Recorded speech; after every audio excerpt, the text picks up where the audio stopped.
Boker Tov à tous, on continue cette Mishnah et on nous dit que les enfants sont bénéfiques pour les justes et le monde. Et bon, on comprend très bien pourquoi, parce qu'en fait, il y a une mitzvah qui a été donnée dans la Torah, une des premières mitzvahs qui a été donnée dans la Torah, c'est la mitzvah de Pérou Urvu. Et en fait, cette mitzvah, c'est de se multiplier.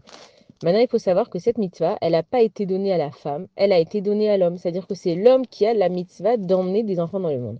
La femme, elle est là justement pour être Ezer Kenegdo, pour aider l'homme dans sa mission. C'est-à-dire que Kadesh Baruch Hu, il a pris une échama, qu'il a séparée en deux, et qu'il y a une partie qui doit faire des choses, et l'autre partie qui doit aider l'autre en fait à accomplir ces choses-là. Et donc en fait, on comprend totalement ce que ça veut dire que c'est bénéfique pour les justes et pour le monde d'avoir des enfants, parce que si on ne se reproduisait pas, eh bien, on continuerait simplement pas la chaîne des êtres humains qui sont dans la Torah, dans les mitzvot. Et c'est grâce à ça d'ailleurs que le peuple juif, il se multiplie, il se multiplie. Il y a Kadesh Baruch Hu, il a donné une bracha à Avraham Avinu à l'époque.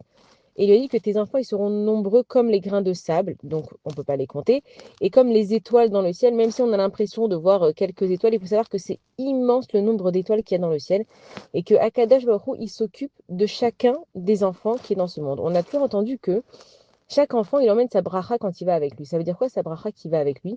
C'est qu'un enfant, quand il vient au monde, dans le ciel, déjà, c'est décidé combien d'argent les parents ils vont avoir besoin pour l'éduquer. Donc nous, des fois, dans l'éducation des enfants, c'est très difficile de savoir est-ce qu'on dit oui, est-ce qu'on dit non, est-ce qu'on dépense pas. Et on se dit, mais peut-être que là, c'est trop. Et il faut savoir que chaque enfant, il est venu avec sa bracha. C'est-à-dire que si il a besoin de cette chose-là, de ses habits, de cette sortie pour aller bien, après, c'est aux parents d'avoir l'intelligence de comprendre ce qui est bien pour l'enfant ou pas. Mais chaque enfant, il vient avec sa bracha. Akadosh Baruch Hu, lo nishar chayav le'af-echad. Il ne te demande pas de dépenser plus que ce que tu n'as besoin. C'est-à-dire que Dieu, il sait exactement ce qu'il a fait. Cette neshama, par exemple, elle aura besoin de plus de choses. Donc Akadosh Baruch Hu, il va faire en sorte que dans la famille, on gagne plus. Pourquoi? Parce que cette neshama, elle a besoin de plus.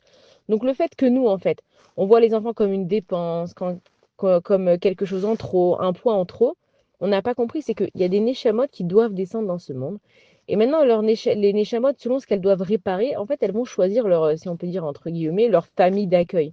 Ça veut dire qu'ils vont avoir besoin pile de ce père, pile de cette mère, pile de cette configuration dans la famille pour descendre et faire leur tikkun. Donc de là à penser que c'est nous qui amenons vraiment nos enfants et que c'est nous qui les avons façonnés, c'est Akadosh Baruch Hu qui a un plan prévu depuis là-haut. Nous, on a la mitzvah de Pérou Urvu, de croisser et de multiplier dans cette terre. Et donc pourquoi est-ce que c'est bénéfique au monde?